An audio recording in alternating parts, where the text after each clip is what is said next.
Hello students, આજે આપણે બીજા એક સ્લીવનો પ્રકાર શીખવાના છે જેનું નામ છે ગેધર્સ એટ ટોપ.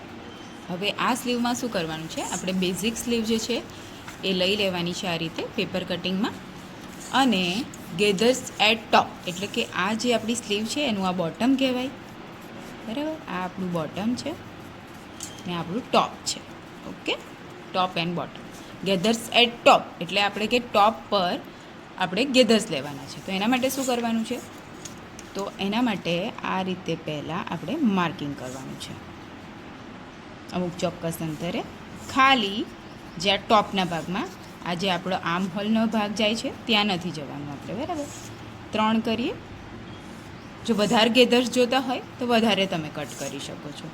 બરાબર છે, થોડા ગેધર્સ જોતા હોય તો 3 કરી શકો છો. તમારે જેટલા ગેધર્સ જોતા હોય એ પ્રમાણે આ પેટર્ન તમે ચેન્જ કરી શકો છો. હવે શું કરવાનું છે, આ જે આપણે નિશાન લીધા છે એને આપણે આવી રીતે કટ આપી દેવાનું છે. આપણે બેઝિક સ્લીવ છે એને આપણે અલગથી ફરીથી પેપર કટિંગ કરીને આપણે લેવાનું છે. બરાબર છે, આ રીતે ચોક્કસ અંતરે આ રીતે કટ્સ આપી દેવાના છે.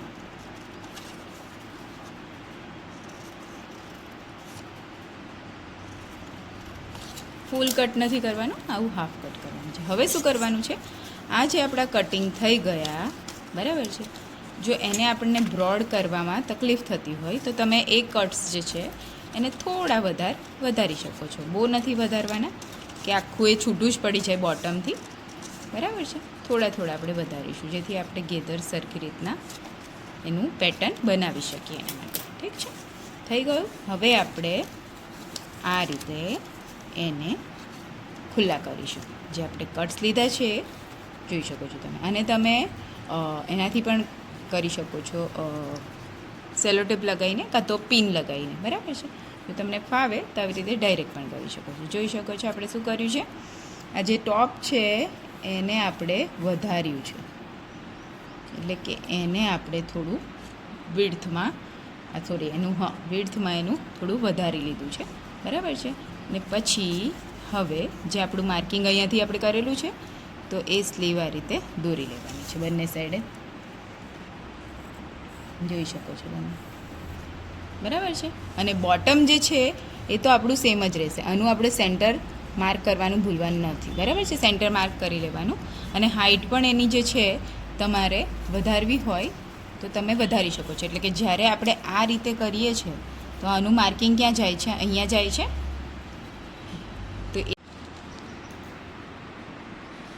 હવે આ જે બોટમ જે છે એનું આપણે માર્કિંગ કર્યું, અને એની વિડ્થ જે છે એ આપણી જેટલી વિડ્થ છે એટલી જ લેવાની છે, કેમ કે આપણે ખાલી ગેધર્સ ક્યાં લેવાનું છે, ટોપમાં. બરાબર છે, એટલે એની વિડ્થ એટલી જ આપણે માર્કિંગ કરી લઈશું જે આપણી બેઝિક સ્લીવની છે. બરાબર છે, અને આ રીતે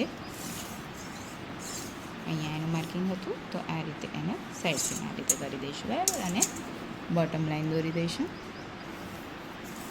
બરાબર છે, આ આપણું કયું થશે, ગેધર્સ એટ ટોપ.